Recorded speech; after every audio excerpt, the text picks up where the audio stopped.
पण महानगरपालिकेच्या वतीने जे क्लस्टर योजना चालू आहेत, जे SRA योजना चालू आहेत, या अंतर्गत चाललेला कथित भ्रष्टाचार सावळा गोंधळ मी तुमच्यासमोर आणतो पण असं तसं तर लिखित कागदाद्वारे आणतोय, पुराव्यासही आणतोय. मी मागे जेव्हा क्लस्टर संदर्भामध्ये एक कार्यशाळा अतिरिक्त आयुक्त रोडे साहेबांनी घेतली होती, त्या कार्यशाळेमध्ये मी माझं एक मत मांडलं. कुठलीही योजना बहुउद्देशीय राबविताना ठाणे महानगरपालिकेमध्ये कुठली योजना बहुउद्देशीय राबविताना एक अधिसूचना जाहीर करा जी गोरगरिबांना माहिती पडली पाहिजे की या योजनेद्वारे गोरगरिबांचे फायदे काय आहेत क्लस्टर. परंतु जे काही कार्यशाळा होती त्याच्यातील 75% लोकांना तर ही क्लस्टर योजना नको होती आणि नाही, त्याला मान्य नाही. कारण बहुसंख्य वर्ग हा गरीब आहे, घरी धुंडी भांडी करणारा आहे, साफसफाई करणारा आहे. तुम्ही क्लस्टर अंतर्गत तुम्ही त्यांना इमारतीमध्ये घर द्याल, मान्य. परंतु त्याचं इमारतीचं मग लिफ्टचं मेंटेनन्स असं, टॅक्स आला, लाईट बिल आलं, हे सगळ्या वाढी गोष्टी आल्या ना. आज सर्वसामान्य झोपडपट्टीत राहणाऱ्या माणसाला 2000 बिल येतं, लाईट बिल. 1 रूम किचनच्या फ्लॅटमध्ये राहिलं 5000 बिल येतं.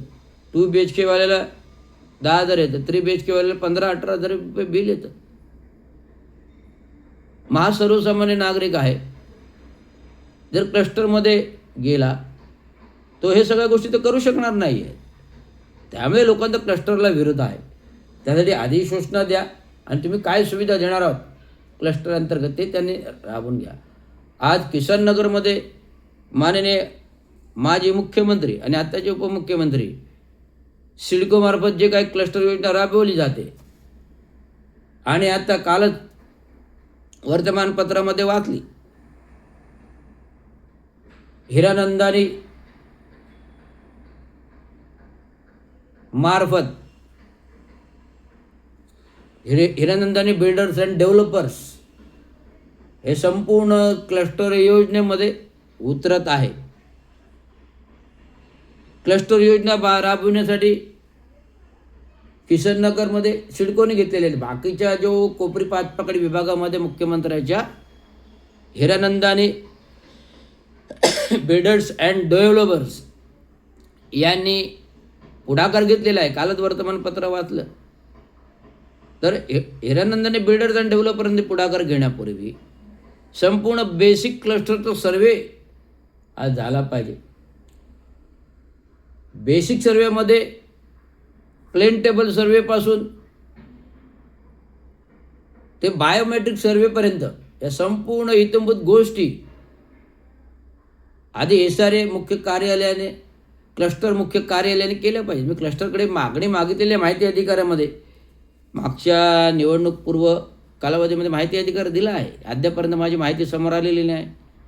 मी आल्यानंतर त्या क्लस्टर कुठकुठल्या झोनमध्ये कुठल्या पद्धतीचं क्लस्टर राबवलं जातं आहे त्याची माहिती मागितलेली आहे. या माहिती अंतर्गत मी नक्की सांगेल की इथे क्लस्टर योजना आवश्यक आहे, नाही आवश्यक आहे. किशननगरमध्ये सिडको करते, बाकीच्या कोपरी पाचपकडी विभागामध्ये हिरानंदानी येतो. त्याचं संपूर्ण बेसिक रूटीन मी माहिती अधिकारामध्ये मागणी केलेली आहे. ते आल्यानंतर त्याच्यावर मी विश्लेषण करेन.